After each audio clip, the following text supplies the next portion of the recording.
Alright, so I'm going to show you my opinion on how this p320 is kind of having a trouble with accidental discharge. In my opinion, there's no way the gun can fire without the trigger moving. Also, there's no way the gun can fire when the slide and the trigger moves at the same time because of inertia.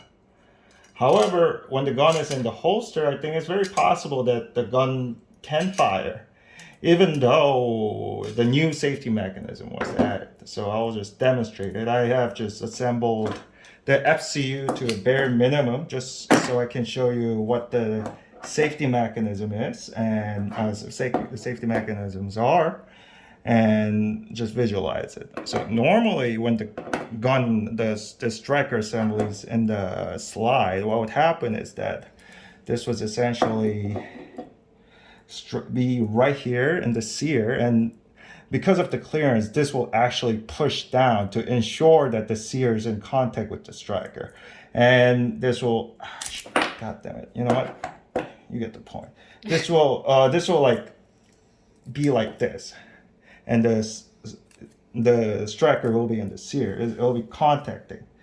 When out of accident or anything, when the gun, the sear is disengaged from the striker, the sear assembly can only go this far. This is because there is another mechanism.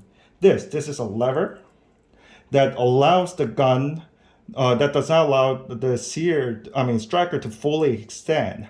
And this has to be pushed up in order to extend fully and hit the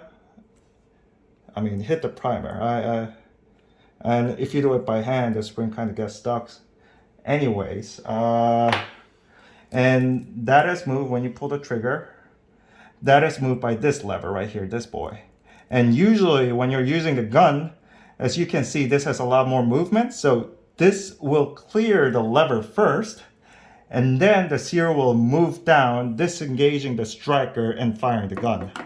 So unless the shock was enough that it simultaneously raises the striker or lowers the sear and simultaneously raise this, let me actually put this spring back. This additional safety mechanism, there we go, like this far, the gun ain't gonna fire, okay? It has to move, shit. I kind of lowered it. But again, the spring issue. There we go. You know, this is why it has to be in the hand. And this is never going to happen when you put it in the slide, by the way, because when you put it in the slide, the clearance is just enough that the lever is holding tight. It's not going to move laterally. It can only move like this. So let me just show you what happens. There's the housing. I don't need anything else for this. So when it's like this, let's see, it doesn't move. However, when it's like this, it moves farther. All the way at the end, you can see pin extruding and hitting the gun. Anyway, so there's additional safety mechanisms. That's all you have to know here. Additionally, because it failed a drop test, they added a new mechanism, which is primarily this little boy. This little boy is responsible for drop safety and your reset, because the gun kind of resets here and goes back like that. Anyways, what this does is, it's kind of clever. The guys at SIG, all right, there we go, thought that, okay, if there's an inertia when you drop the gun that is strong enough to move the trigger downward, that's going to affect the slide way more, because the gun kind of hangs around like this. So there's kind of very little way for the slide to hit first and only allows the trigger to move. And because inertia is caused by, you know, the acceleration or sudden stop of acceleration, and this is a lot heavier, and the acceleration is constant, I'm sure, sudden stop of force, and this is a lot heavier compared to this. This is gonna likely move a lot more. And what this does is, you see this little dent. This little dent goes perfectly to this lever right here. You know what? Fuck it. I'll just. I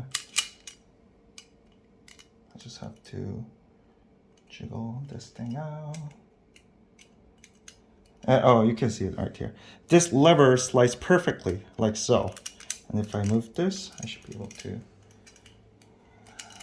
move this out. But no, because I disassembled it. You know what? Screw me. Anyways, I'll deal with this later. So this pushes out when it's not in the battery or it's in any other position. And what this does is there we go. There we go.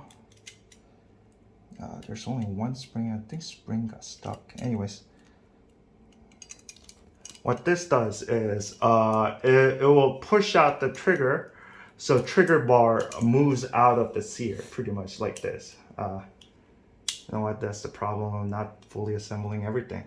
Anyways, and when it's only here, as you see, when it's in the battery position, the striker bar goes down and it can sit the sear. So when it's not, it's out. When it is, it's in. Do you see how the trigger bar moves up and down?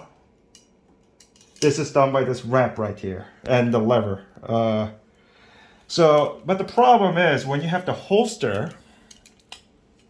How do I? Shit. All right. I'm just gonna deal with this later. When you have the holster in, let's say this has a gun. I'll just cheaply represent this. Fuck it. When you have a holster, the holster is likely going to grab the slide along with the frame, right? So when you drop the gun, the slide ain't going to move because because of the friction between the slide and the holster. So only the trigger is going to move. And at that point, there is no safety mechanism that can prevent the trigger from being fired. That's the core of the issue. When there's a holster, slide cannot move back to disengage the trigger bar, and the trigger will move and fire the gun. Only way to prevent this issue is for, like me, have a manual safety, which is small here. So I made it like I raised a gigantic sheet of metal, personal taste, I guess, or have a trigger safety so that there's like a little bit of a pin, so you cannot pull the trigger back without pulling the trigger safety first. Either way, it's going to require a major change in how the trigger works, and it's going to pretty much minimize any advantage that this gun has besides the modularity, because one of the main reasons I bought this, see, compared to other striker fire, is because it does not have a trigger safety. And I can kind of modify this trigger to an extent that it has about the same performance as 2011s. But, you know, having all these additional safety mechanisms will kind of moot that. So, anyways, that's how I think the trigger is going to work. The essence is that this is pretty safe as long as you have a manual safety, but if your trigger is light, especially like mine is, that's heavily modified and pulls under like around 2 pounds, this is like a bomb when you have it loaded and when you're carrying. Any like Brett will let this go. So have a stock trigger if you're carrying it loaded, or I guess got luck.